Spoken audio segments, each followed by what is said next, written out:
ये कहानी है विजयनगर राज्य की। इस राज्य के राजा कृष्णदेव राय एक न्यायप्रिय, प्रजावत्सल और कला प्रेमी शासक थे। वे हमेशा अपनी प्रजा की भलाई के लिए कार्य करते। उनका स्वभाव विनम्र और उदार था, जो सभी के प्रति सम्मान और सहनशीलता दिखाता था। एक दिन विजयनगर के राजा कृष्णदेव राय के दरबार में एक जादूगर आया। वो अचानक हवा में उड़ने लगा। कुत्ते को मेज से हवा में उड़ाना,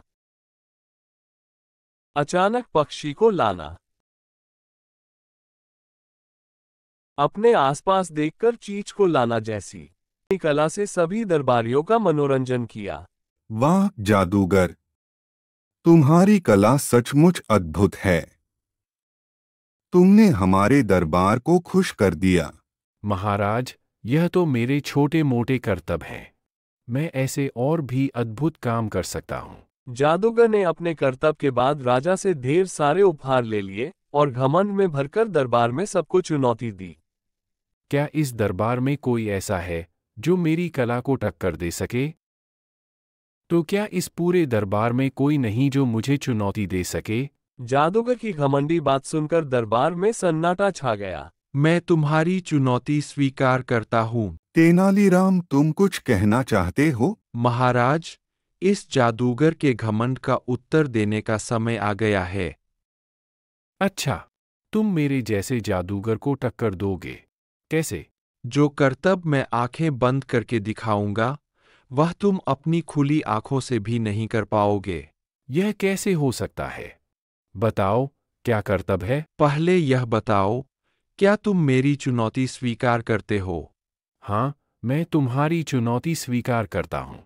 अब दिखाओ अपना कर्तव्य। जादूगर ने बिना सोचे समझे तेनालीराम की चुनौती को स्वीकार कर लिया। रसोइये, जल्दी से मिर्ची का पाउडर ले आओ। मिर्ची पाउडर?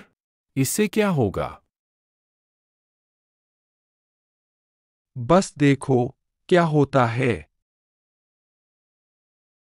अब मैं अपनी आंखें बंद करूंगा और इस मिर्ची पाउडर को अपनी आंखों पर डालूंगा। तुम्हारी आंखों में मिर्ची? फिर तो तुम कुछ भी नहीं देख पाओगे। यही तो मेरी चुनौती है। मैं इसे करके दिखाऊंगा। तेनालीराम, ध्यान रखना, यह बहुत खतरनाक हो सकता है। महाराज, चिंता मत करें।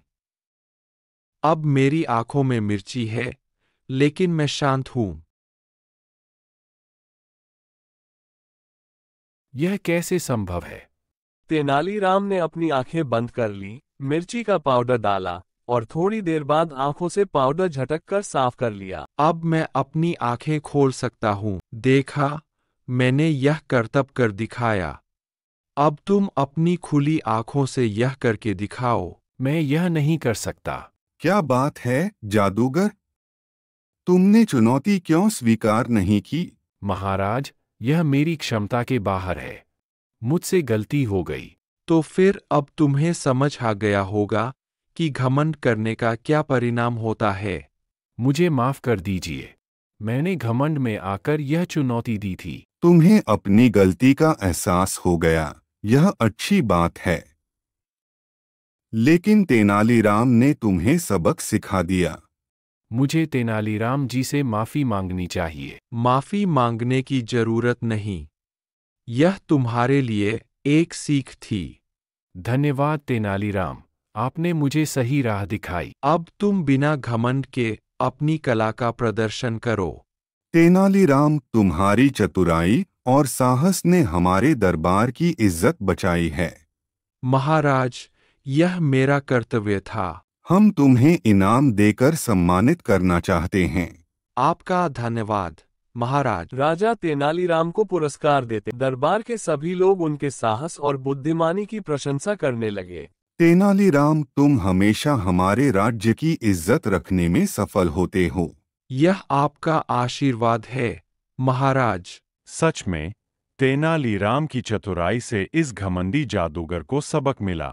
यह घटना हमें यह सिखाती है कि कभी भी घमंड नहीं करना चाहिए। जो अपने घमंड में जीता है, वह हमेशा हार जाता है। बहुत सही कहा तेनालीराम।